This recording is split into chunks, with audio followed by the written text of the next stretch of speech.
plenty away. Rivellino, watch Pele now.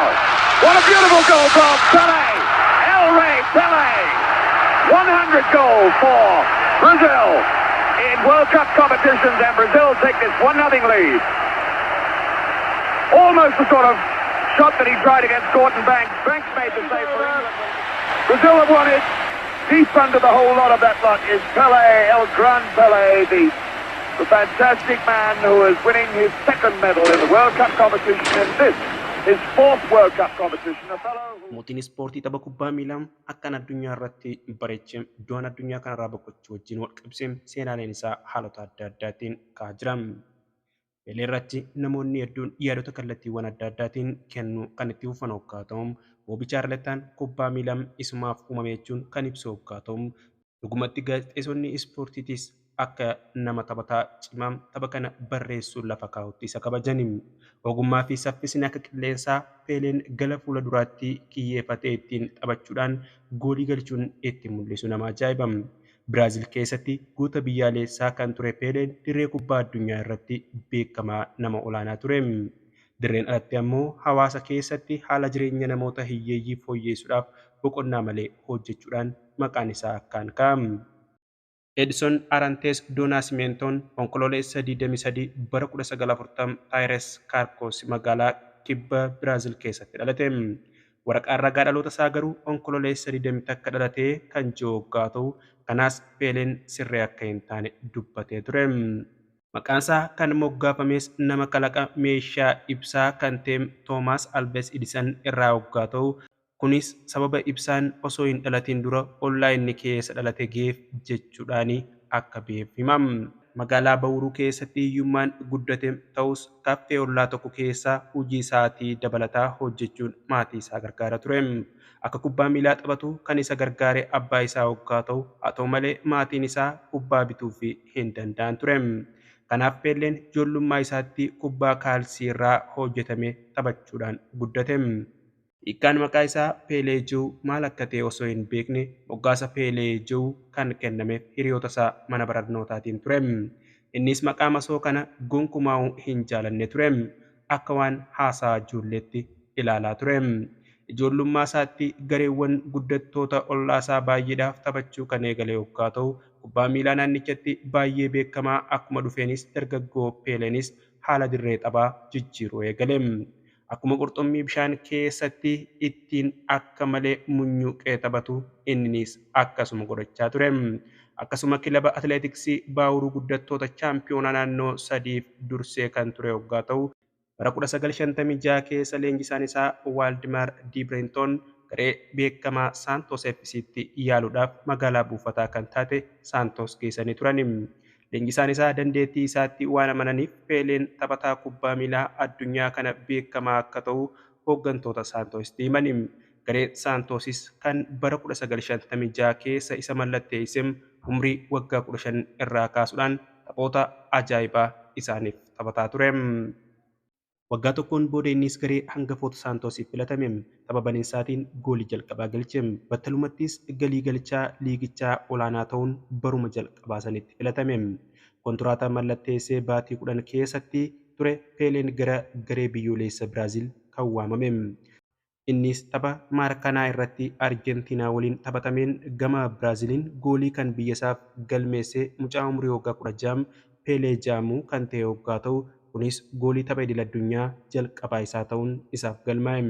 Abdiin inni waancaa addunyaa bara 1958 taphachuudhaaf qabaachaa tures miidhaa jilba isaa irra ga'een kan hafe itti fakkaatee ture. Garuu waayillan garee isaa bulchiinsa irratti dhiibbaa taasisuudhaan akka dorgommii addunyaa bara saniitiif filatamu isa taasisani. Peeleen bara 1958 keessa Saantos akka Sao Paul injifatuuf gargaaruun akkuma galchaa gooliiwwan beekamaa ta'een wal qixxaachaa xumure. Waancaa addunyaa bara 1962 keessa wayita Peeleen tapha duraatiin miidhaa irra ga'ee turetti taphaawwan hunda irratti haala gaariin hin turre. Peeleen miidhamus kilaboonni dureeyyiin kan akka Maanchister Yuunaayitid fi Riyaal Maadrid fa'aan isa mallatteessifachuudhaaf yaalii gochaa turani. Mootummaan Biraazilis kana ijji itti baay'achuu hubatee akka gara biyya biraatti hin dabarfamne dhorkuudhaaf jecha hambaa biyyoolessaa jechuudhaan labsii baase.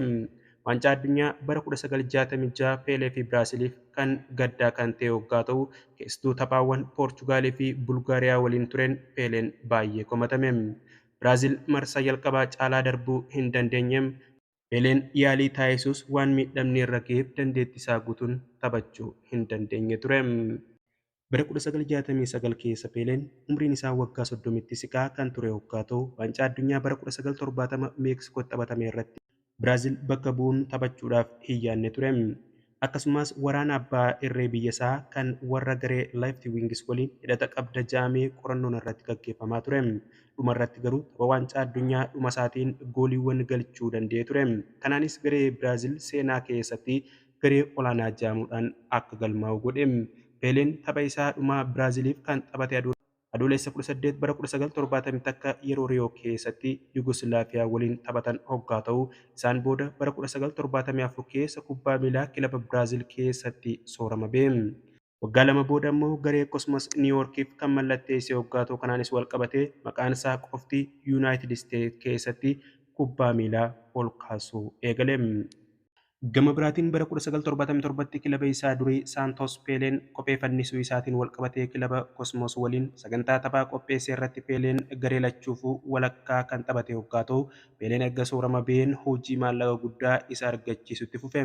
Bara 1980 akka fiilmii Escape to Victory Joe irratti taatoo ta'ee Silvestaarii fi Maayikil Keen wajjin dhiyaate. Kubbaaniyoota garaagaraa wajjin waliigaltee ispoonsaraa mallatteessuun maqaa gaarii akkuma horatetti itti fufe. Bara 1992tti dhimma ikoonooloojii kunuunsuun naannoo irratti ambaasaadara UN ta'ee filatame. Boodarra immoo yuuniskootti ambaasaadara gaarummaa jedhamuun kan filatame hoggaa ta'u bara 1950 akkatti pirezidaantii Biraazil yeroo sanii Farnaandoo Hernikeedhaan filatame ministeera ispoortii ta'ee muudame. Peeleen booda malaammaltummaa kubbaa miilaa Biraazil keessatti hammaatee hambisuudhaa fi hedduu akka dhame seenaan himam.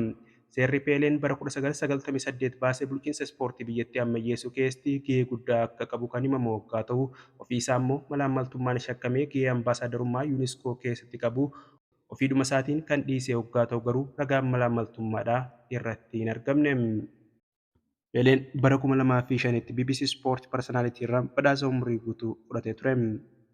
Bara 1966tti immoo haadha manaa isaa Roosmeerii Doos Riyoos Cholbii waliin gaa'ela dhaabbachuudhaan ijoollee 3 dubaraa 2 fi dhiira 1 kan horatan hoggaa ta'u Peeleen moodelistii fi taatoo fiilmii kan taate Xuuxaa waliin maqaan isaa erga ka'ee booda haadha manaa isaa Roosmeerii waliin walii kan turan.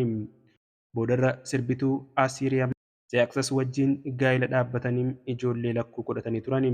Boodarra ishee wajjinis walii kuun gargar ba'an. Bara 2016 immoo dubartii lammii Jaappaan taate Biraazilitti qabeenya gaarii horatte Maarshiyaa Chiibeel Akoolidhaa fuudhee ture. Gaa'elaan alatti kan horate ijoollee baay'ee qaba jedhamee maqaan isaa akka malee kan ka'u ta'us amanee hin beeku.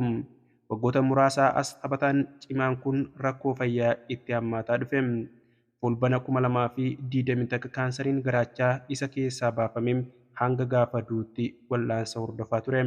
Maqaa gaarii addunyaa irratti kan qabu maqaan Peelee namoota jaalalaa fi fedhii kubbaa miilaa hin qabne biratti illee salphumatti yaadatama. Inumaa'uu yeroo tokko addunyaa kana irraa maqaa beekamaa sadiitu ture. Jesas, Kookaa-Koollaa fi Peeleedha jedhamuudhaan akka malee qoosama. Peeleen namoota addunyaa irratti ispoortiidhaan maqaa addunyaa hin irraanfanne kaan keessaa gita kan hin qabne hoggaa ta'u bara jireenya isaa gara booddeetti ammoo miidhama isarra ga'een wal'aansa baqaqsanii yaaluutiin isaaf godhameen wiilchariidhaan deemaa ture. Taphataan cimaan Hangaariidhaa Fireek Faakosiin Peeleen taphataa qofaa miti jeetiin amanaa kan jiru hoggaa ta'u waa'ee ga'umsa Peelee Niilsan Maandeellaan akkas jee ture. Yeroo inni taphatu ilaaluu jechuun ijoollee gammachuu fi siimboo namummaatiin guutamte ilaalanii itti gammadu jechuun akka gaariitti faarsee ture.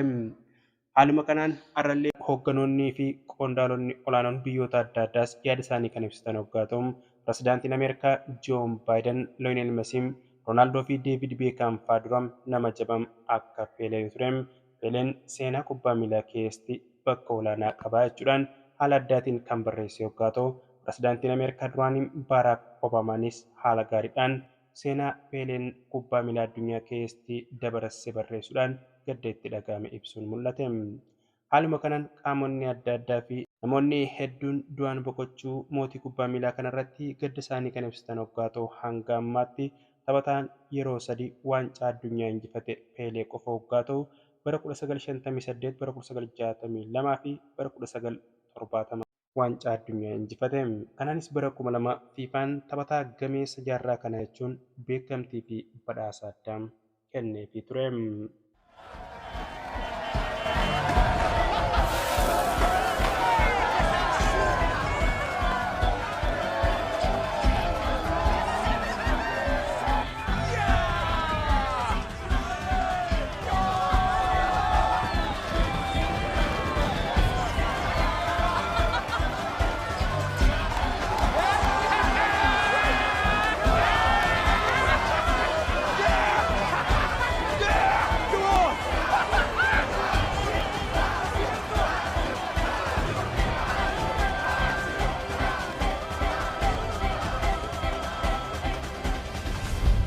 June 29, 1958, the day Brazil won our first World Cup. When the final whistle blew, I fainted right there on the field. When I finally opened my eyes, everything felt like a dream. It had only been 18 months since I first left home, but it felt like years. My mother and father came out to meet me, and Dad reminded me of the promise I made 8 years earlier. But I'll never forget 1958, the year I became Pelé. Our jingle style became known as the beautiful game, and the Brazilians everywhere came to see. It was our differences that made us beautiful.